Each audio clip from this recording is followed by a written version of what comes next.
안녕하세요. 맥킨의 지혜투자클럽입니다. HLB 계열 종목인 테라피틱스가 52주 신저가 흐름을 계속 이어가고 있습니다. 자, 미국 시어2 임상 3상 연말 종료 예상이 일단 테라피틱스 중에 가장 중요한 어떤 상황인데요.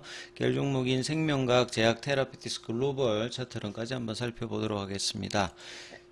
테라피틱스 기사 내용을 좀 한번 살펴보면요. 결국 이제 유럽 임상 3상 시어3 관련되는 부분에서 통계적 유의성을 확보하지 못하면서 임상 실패가 되면서 일주일 만에 주가가 반토막으로 내려왔습니다.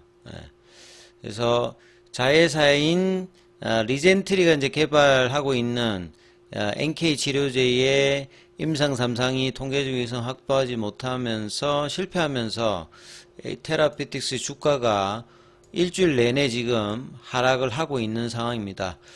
오늘 같은 경우는 장중에 이제 5,000원 이제 라운드 피겨 가격에 대해서 회복 흐름들도 좀 보였습니다만 일단 5,000원 언더로 일단 주가가 내려간 상황이죠.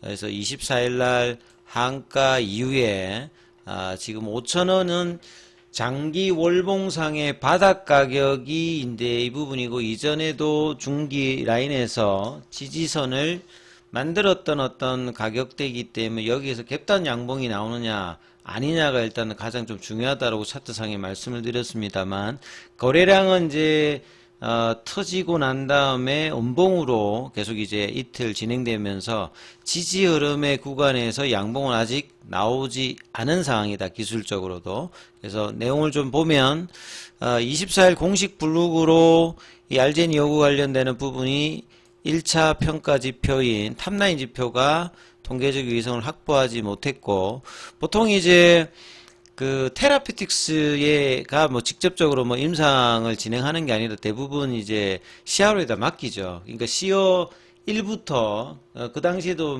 CRO가 아닌가 거기서 했는데요. 이번에도 이제 CRO가 데이터 관리도 하고 통계 분석도 합니다. 여기에서부터 받은 어떤 이제 평가 결과는 탑라인 데이터를 먼저 받았고, 보통 이제 그 다음 날에 이제 임상 결과 보고서를 이제 수령한다라고 했기 때문에 여기에서 이제 데이터 분석을 해서 최종적으로 나머지 데이터와 이런 부분에 대한 이야기들이 어떻게 될지 전략을 좀 하는 부분들이 테라피틱스 내부적으로 좀 나와야 되는 상황이고요.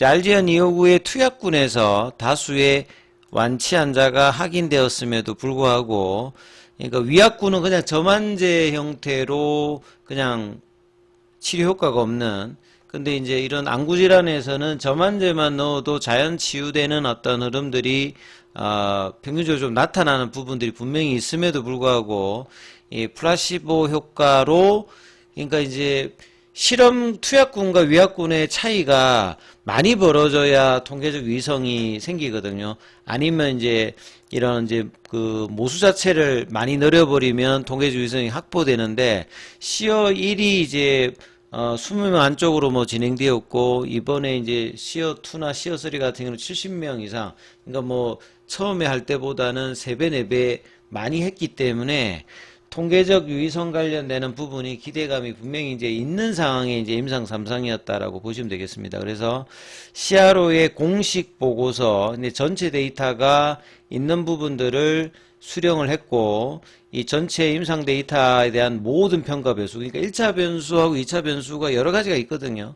이걸 세밀히 이제 비교 분석해서 미국에서도 시어1의 그 임상 디자인을 참조해서 시어2와 시어3를 했기 때문에 미국에서도 임상 3상이 진행 중이고, 9월달 정도 되면 투여 환자도 이제 마지막까지 이제 완료가 되어서 연말 정도에 그 임상이 종료될 것으로 지금 예상을 하고 있습니다. 그래서 글로벌 빅파마의 협상은 데이터만 좋으면 여전히 할 수 있으니까 그 미국 임상 관련되는 어떤 기대의 끈들은 놓치고 있지는 않는 상황입니다. 근데 주가는 이제 이런 부분들이 기대감은 지금 차트상으로는 나타나고 있지 않는 상황이고, 좀 더 이제 이데일리 쪽에서 이제 분석 기사들 내용을 조금 더 한번 참고해 보면요.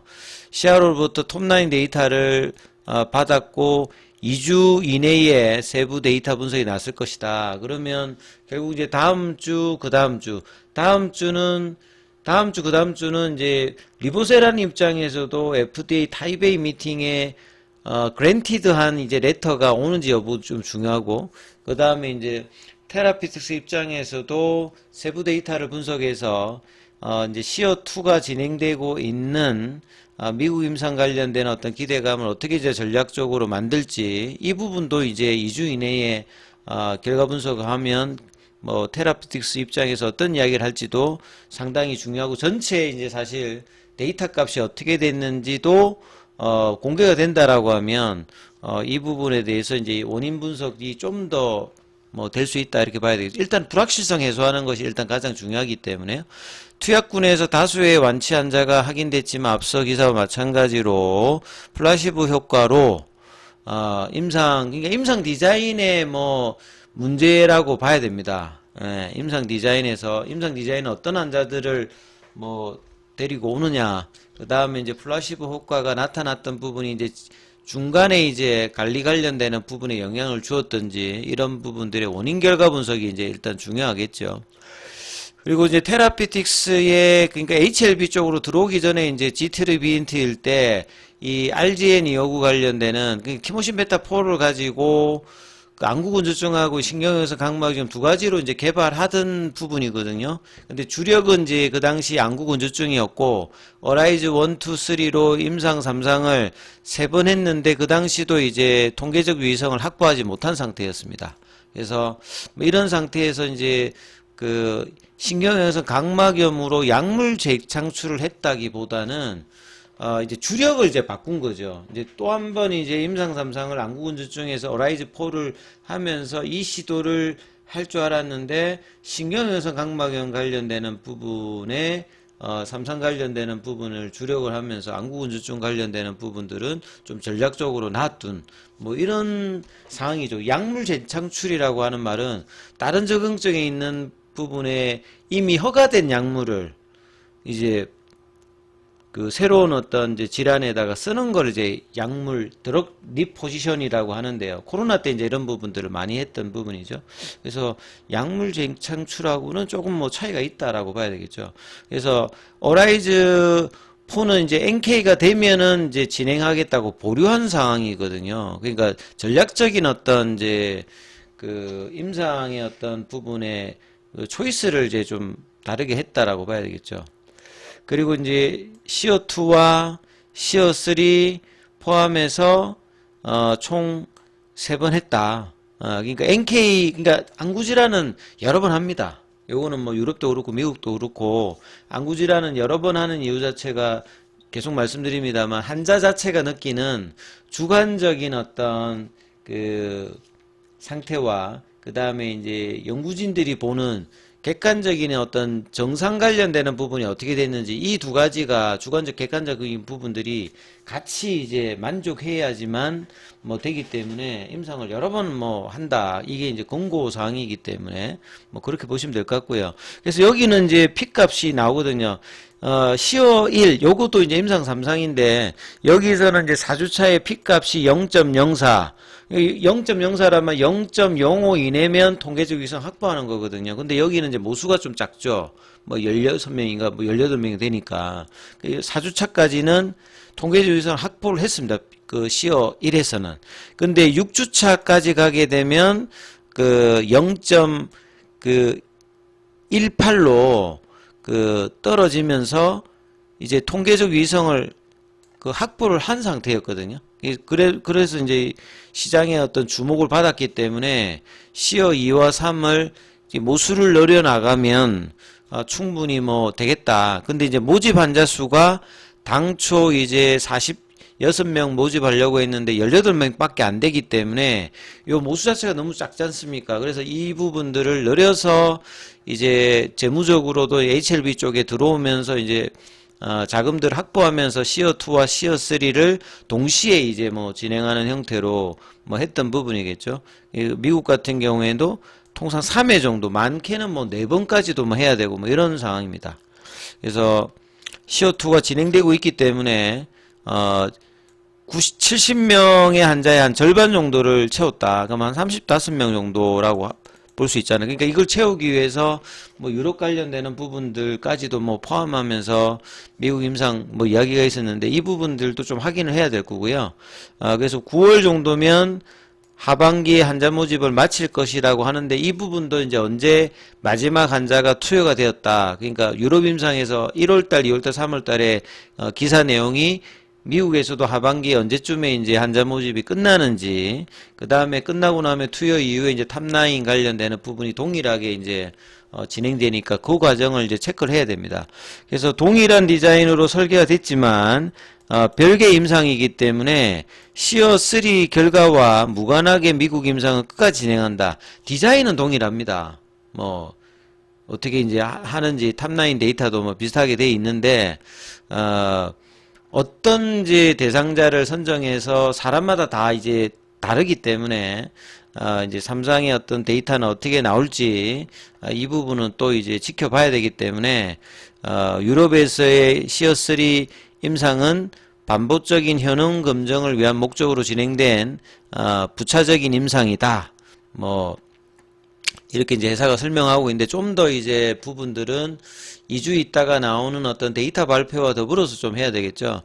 과거 이제 CO1에서 충분히 효능을 뭐 그 모수는 좀 작았습니다만 이 받았던 부분이 있기 때문에 여기도 여전히 뭐 약효 관련되는 부분에 문제를 지금 지적하고 있는 건 아니거든요. 이게 통계적 유의정이 확보되지 못했다고 하는 말은 약이 이제 그 우연이 아니라 효능으로 통해서 뭐 하는 통계적인 방법이지 약의 효과와 직접적으로 연관되는 부분이 아니다는 것들이 이제 이야기를 하는 거거든요, 회사는.